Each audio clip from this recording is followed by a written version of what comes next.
Tin Hi-Fi makes a couple of very interesting IEMs. For under $50, you can get the T2 or the T2 Plus.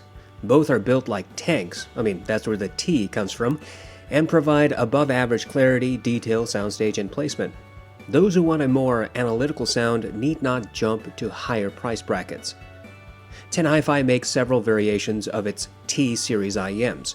One of the newest releases is the T3 Plus. This is an upgraded version of the original T3. I don't have the original T3, but when Hi-Fi Go asked if I wanted to review the Plus, I said yes. Hi-Fi Go is one of a few online resellers that specializes in chi-fi gear. If you're in the market for DACs, amps, headphones, IEMs, cables, or any other odds and ends, Hi-Fi Go carries it all. They've got a wide selection of products and competitive pricing. Check out Hi-Fi Go if you've got an itch to buy something. The T3 Plus is currently $70, but usually retails for around $80. Is the T3 Plus another worthwhile purchase or a skippable transaction? The T3 Plus is a single dynamic driver IEM. Tin Hi-Fi claims the design reduces unnecessary vibrations, which then results in clean, distortion-free sound. Tin Hi-Fi says that the T3 Plus has, quote, a balanced and natural tuning. They say this IEM has high-resolution clarity, punchy bass, rich mid-range, and a lively treble. Tin Hi-Fi promises that their tuning will complement many genres. Tin Hi-Fi is only a handful of companies that actually tells us what the sound signature of their product is. While there's still some vague descriptions involved, they do emphasize that the T3 Plus has a balanced sound signature and imply either a U or W-shaped sound. The first thing you'll notice about the Plus is that it looks very different from the other Tin Hi-Fi products. The T2, T2 Evo, T3, and T4 all share a similar design. The T2 Plus has a unique design all unto itself. The T3 Plus is designed similarly to the T5. The Plus is cone-shaped, fitting the typical IEM housing design of other products. Unlike the other T-series IEMs, the T3 Plus is made of plastic. The entire housing is smooth to the touch. The underside is transparent. The Plus is rather lightweight. It's lighter than the T2 or the T2 Plus. The T3 Plus comes with a wide array of accessories. You get 6 pairs of silicone ear tips. The photos show the packaging contains 1 pair of the now famous Tin Hi-Fi blue memory foam ear tips, but that did not come in the box. However, we do get a carrying bag and a 2-pin cable. Tin Hi-Fi says that the cable is the same one from the slightly more expensive T5. All of these accessories are well crafted. The cable is soft and transmits very little microphonics. We get plenty of ear tip options. As for comfort, the T3 Plus is easy to wear. It sits securely in my ears. Since it is light, I barely feel any pressure. The ear tips are comfortable, and I can wear the Plus for about 3 hours before needing a break. Overall, the T3 Plus is, I think, well made. Perhaps to some, a move to plastic will be disappointing, especially if you've come to rely on the tank-like quality of the other T-series IEMs. However, this design is more comfortable. I tested the T3 Plus using various devices. This includes my Low 2 PAW 6000, EcoZerta ITM03, and the RME 80i2 DAC. I used the stock accessories. I listened to my test playlist on Amazon Music HD. The Plus is a 32 ohm IEM. Tin Hi-Fi says that this IEM should get no more than 5 milliwatts. Dynamic drivers are generally pretty easy to power, and that's true for the Plus as well.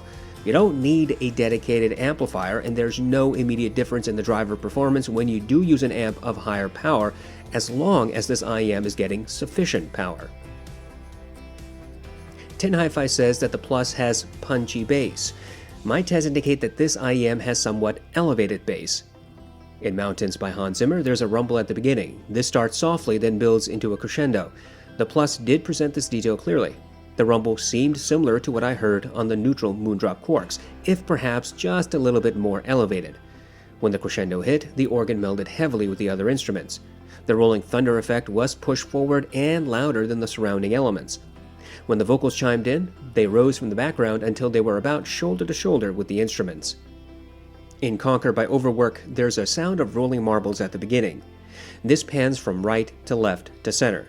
The Plus did render the sound of rolling marbles in just barely any of the panning. There are multiple drums in this track, and the Plus presented them fairly clearly.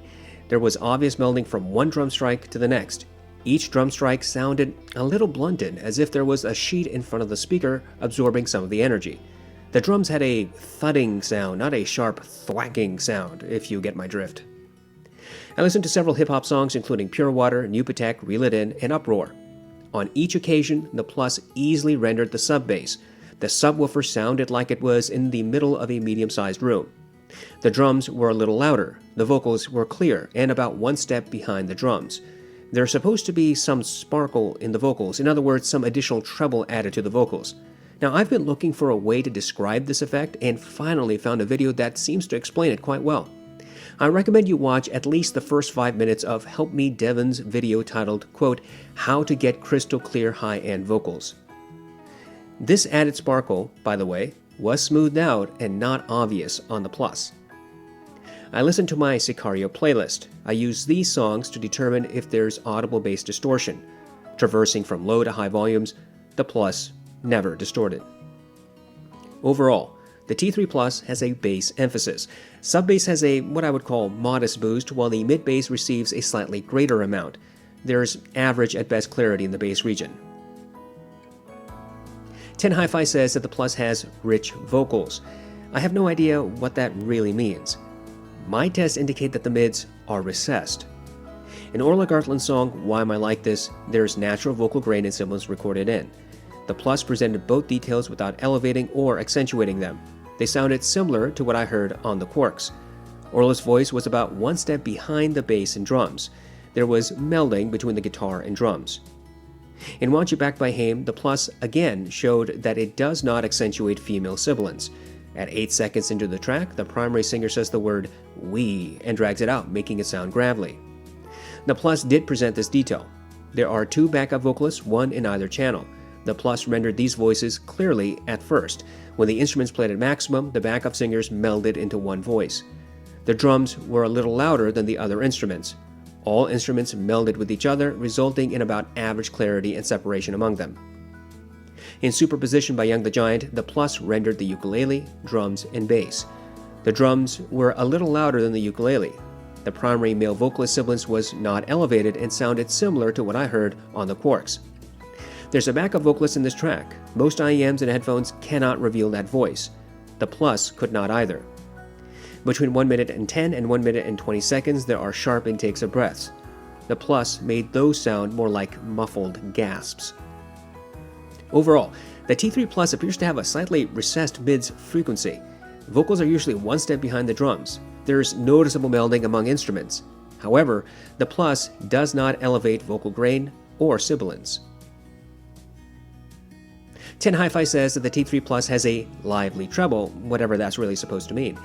My tests indicate that this IEM has a treble roll-off in the upper treble region. In Scherzo for X-Wings, the Plus did clearly present the brass and horns. However, the higher pitched notes were noticeably rolled off compared to the more neutral Moondrop Quarks. It seemed that the Plus was leaving out several decibels. The nasally signatures of these instruments was present. There was melding among the various group sets, but no muddiness. The timpani was slightly elevated, but never drowned out the other elements. The Plus does not present depth, verticality, or width. In other words, this IEM does not present sounds further into the wings or deeper into a well as if in an orchestra arrangement, nor does it come from above or below. In Flight from the City, the Plus made the piano sound like it was about 5 feet away. The bassy notes were a bit emphasized and each note melded with the next. I could just about hear the pops and sizzles and electric buzzing effects, but frankly, these details sounded a little muffled. The cello was smooth, but did meld a bit with the piano.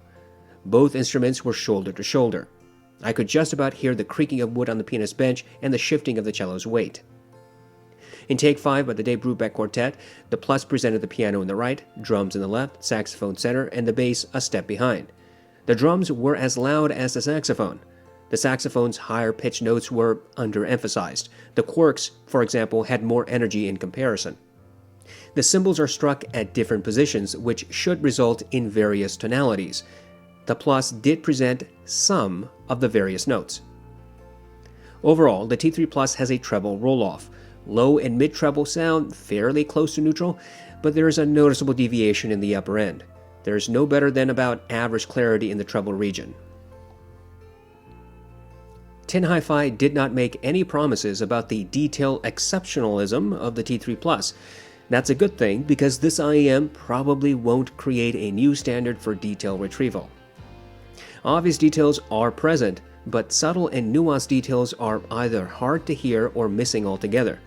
The creaking of wood, shifting of a cello's weight, multiple vocalists, twangs of guitar strings, varied tonalities of cymbal strikes, these details are typically not hard to hear, but when you throw bass into the mix, subtle details either become muffled or difficult to separate from the other elements. Consequently, sharp intakes of breaths may sound more like short gasps. Pops and sizzles and electric buzzing effects are difficult to perceive, and perturbations in vocals are either missing or too nuanced to consistently hear. I have a quantitative test for detail retrieval. I use Kazuki's song New Light, which has layers of details. This includes the sound of wind, rustling of grass, children playing, synth, piano, and footsteps. I count the number of footsteps I can hear in the first 60 seconds. The Heidi's MS2 presents 8 to 9 footsteps. The Tin Hi-Fi T2 and T2 Evo present 7 to 8. The Aria presents 7. The T2 Plus and Blonde BL05 present 6 to 7 footsteps. The The Audio Legacy 2 provides 6 to 7. The Moondrop Starfield provides 6. The Moondrop Quarks and the BL03 from Blonde each presents 5 to 6 footsteps. The Tin Hi-Fi T3 Plus rendered 6 to 7 footsteps, some of which were a little bit muffled. For my detail resolution scale, I use the Moondrop Aria and Starfield as the average performers. Any IEM that provides more or less footsteps is judged accordingly. Thus, on my scale, the BL03 would be considered below average, and the T2 would be above average. Using this scale, it appears to me that the Plus has above average detail retrieval, not too dissimilar from the Legacy 2, Aria, and the BL05S. The T3 Plus does not have expansive soundstage. It does not have verticality, depth, or width. Most elements are close to the ears, or intimate. There's no better than average separation and clarity, generally speaking. You might eke out a little bit more if bass instruments are not prevalent in a mix. As with my detail test, my soundstage test also has a scale. For the sake of comparison, let's talk about soundstage of other IEMs. The Tin Hi-Fi T2 and the Heidi's MS2 have above average soundstage. The Blonde BL03 and the 05S are average at best and perhaps slightly below average in soundstage based upon proper fit. The Starfield, Aria, Quarks, and Peacock Flight are about average. After repeated tests, it seems to me that the T3 Plus has soundstage that is similar to that of the Quarks and the Aria. In other words, it's about average. Tin Hi-Fi says that the T3 Plus has a balanced and natural sound signature. I think they pretty much identified what this IEM sounds like. It's a balanced signature. The bass is elevated. There's average at best clarity in that region. While there is no audible distortion, the bass does seem to bleed into the mids. Mid-bass sounds a little blunted, as if there's a sheet in front of the speaker absorbing some of the energy. Consequently, drum strikes aren't piercing or harsh. The mids are a bit recessed. Vocals are usually one step behind instruments and typically take second fiddle to drums. There's some melding among mid-centric instruments, but no muddiness and no harshness. The treble is rolled off in the upper treble region. Lower and mid-treble seem close to neutral. There's a noticeable difference in treble clarity when it comes to brass and horns. Compared to a neutral IEM like the Quarks, the Plus sounded a little muffled in the treble.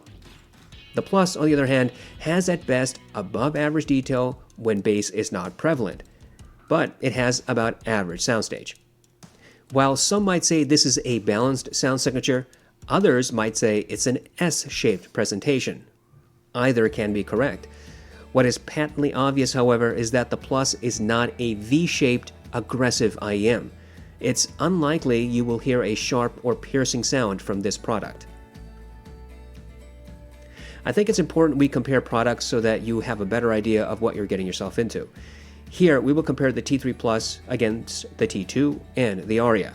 I thought about comparing against the T2 Plus, but there's only marginal difference between the T2 Plus and the T2. I've already compared those products, so if you're interested, go ahead and watch that review. For these comparisons, I used the stock accessories. I plugged each IEM into my passive AB switch. That switch was connected to my Matrix Saber X and RNHP stack. I listened to my test playlist on Amazon Music HD, and I tried to volume match. The T2 has a significantly different bass rendition. It has a bass roll-off. The T3 Plus has greater sub-bass and mid-bass emphasis. The T2 has more separation and clarity in the bass region. The T2 has faster transients and sharper drum hits. The mids are also quite different. The T2 pushes vocals forward about 2 steps from instruments. It has a sibilance emphasis compared to the Plus. Separation of mid-centric instruments is noticeably clearer on the T2. The Plus has smoother vocals and greater melding among elements. While on the T2 you might hear sibilance and vocal grain, the Plus pretty much keeps those things fairly neutral. The T2 has a treble emphasis while the Plus has a treble roll-off. The T2 has clearer treble instruments with more energy. It also has greater separation and clarity in this region. The Plus never becomes harsh or piercing, while the T2 might be offensive to some. The T2 has wider soundstage and greater detail and clarity. The Aria has similar bass rendition compared to the T3 Plus. Both products elevate sub-bass and mid-bass. However, it seemed that the T3 Plus was marginally clearer and had slightly more separation between sub-bass and mid-bass. Transients seemed to be about the same. Mid-bass impact appeared to be similar, but I think the Aria had just a tiny bit more of it. The mids, again, are similar. Both IEMs have recessed mids, which take a step behind drums. However, the Aria has a sibilance emphasis, while the T3 Plus keeps that type of detail close to neutral. Vocals sound a little closer to the ears on the Aria. The Plus has marginally greater separation among mid-centric elements. The Aria appears to have a slight mid-treble emphasis but an upper treble roll-off. The T3 Plus, in comparison, has a slightly closer to neutral mid-treble and a very similar upper treble rendition to that of the Aria. If I had to pick, I would say that the Aria has just a tiny bit more energy in the upper range. Separation of treble instruments is slightly more clear on the Plus. The Plus has marginally clearer detail, but about the same amount of soundstage as the Aria. The Aria always made elements sound a hair closer to the ears than the Plus.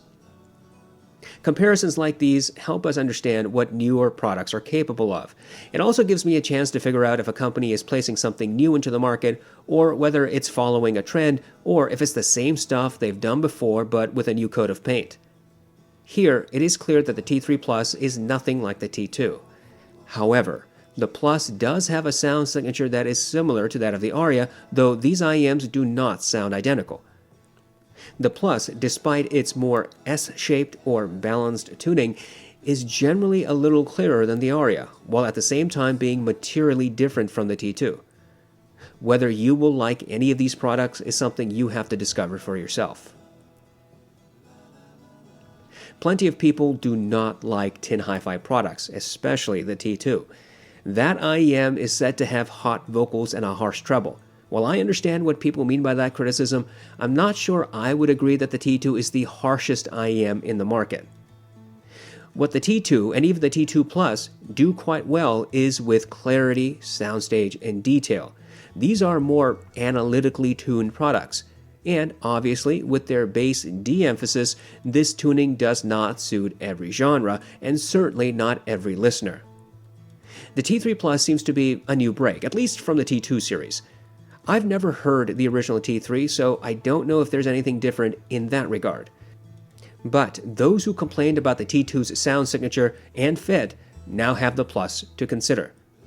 The greater attention to bass, smoother vocals, and a rolled-off treble results in an IEM that, I think, won't offend as many people as the T2 did. The T3 Plus has good build, but nothing exceptional.